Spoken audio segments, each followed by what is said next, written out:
Jubilee Hills ఓటమితో BRS లో తీవ్ర నిరాశ నెలకొంది. ఓటమిపై పార్టీలో అంతర్మథనం మొదలైంది.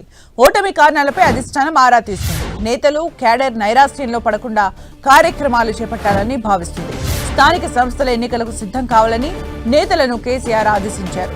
పార్టీ ఫిరాయింపుల కేసులో కొందరిపై వేటు తప్పదని భావిస్తున్న బీఆర్ఎస్ ఖైరతాబాద్ కు ఉప ఎన్నిక తప్పదని నమ్ముతోంది. ఖైరతాబాద్ ఎన్నికకు సన్నద్ధం కావాలని నిర్ణయించారు. క్షేత్రస్థాయిలో పార్టీ బలోపేతంపై దృష్టి సారించనున్నారు గులాబీ బాస్ కేసీఆర్. మరిన్ని అప్డేట్స్ మా ప్రతినిధి కరుణాకర్ అందిస్తారు. కరుణాకర్,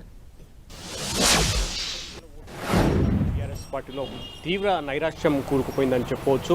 స్వల్ప మెజార్టీతోనైనా గెలుస్తామని చెప్పి నిన్నటి వరకు బలంగా నమ్మిన బీఆర్ఎస్ భారీ మెజార్టీతో కాంగ్రెస్ పార్టీ విజయం సాధించడంతో ఒక్కసారిగా బీఆర్ఎస్ పార్టీలో నిరాశ నిస్పృహలు అలుముకున్న పరిస్థితిని మనం చూస్తున్నాం. అయితే జూబ్లీహిల్స్ ఓటమికి గల కారణాలపై అప్పుడే బీఆర్ఎస్ పార్టీలో అంతర్మథనం మొదలైంది.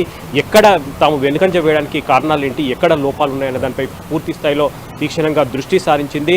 త్వరలోనే బీఆర్ఎస్ అధినేత కేసీఆర్ జూబ్లీహిల్స్ ఉప ఎన్నికపై ఓటమికి గల కారణాలపై సమీక్షా సమావేశం నిర్వహిస్తారని చెప్పి తెలంగాణ భవన్ వర్గాలు చెప్తున్నాయి. అయితే జూబ్లీహిల్స్ ఓటమి తర్వాత పార్టీ నేతలు కావచ్చు, క్యాడర్ కావచ్చు, నిరాశ నిస్పృహ కోల్పోకుండా వారిలో ఉత్సాహం నింపేందుకు పలు కార్యక్రమాలు నిర్వహించాలని చెప్పి ఇప్పటికే నిర్ణయం తీసుకున్నారు. దాంతోపాటు రాబోయే ఎన్నికలు, స్థానిక సంస్థల ఎన్నికలు కావచ్చు, ఆ తర్వాత జరిగే జూబ్లీహిల్స్ ఎన్నికలతో పాటు పార్టీ ఫిరాయింపులపై స్పీకర్ ఇప్పటికే విచారణ జరుపుతున్నారు. కాబట్టి ఖచ్చితంగా 10 మంది ఎమ్మెల్యేలో ఒకరిద్దరిపై వేటు పడుతుందని చెప్పి బలంగా బీఆర్ఎస్ పార్టీ నమ్ముతుంది. అందులో ప్రధానంగా ఖైరతాబాద్ ఎమ్మెల్యే దానం నాగేందర్పై ఖచ్చితంగా వేటు పడుతుంది. త్వరలోనే ఖైరతాబాద్ కూడా ఉప ఎన్నిక వస్తుంది. కాబట్టి ఖచ్చితంగా ఖైరతాబాద్ ఉప ఎన్నికను ఎదుర్కోవడంతో పాటు స్థానిక సంస్థల ఎన్నికల తర్వాత జరిగే జీహెచ్ఎంసీ ఎన్నికల్లో కూడా బలంగా తమ బలాన్ని చూపించాలి. ఖచ్చితంగా క్యాడర్లో, నేతల్లో కొంత ఉత్సాహాన్ని తీసుకొచ్చి ఆ ఎన్నికలను పూర్తి స్థాయిలో ఎదుర్కొనేందుకు, ఆ ఎన్నికల్లో విజయం సాధించేందుకు కార్యాచరణ రూపొందించాలని చెప్పి బీఆర్ఎస్ పార్టీ నిర్ణయించిన పరిస్థితిని మనం చూస్తున్నాం. Sumitra, thank you Karunakar for the updates.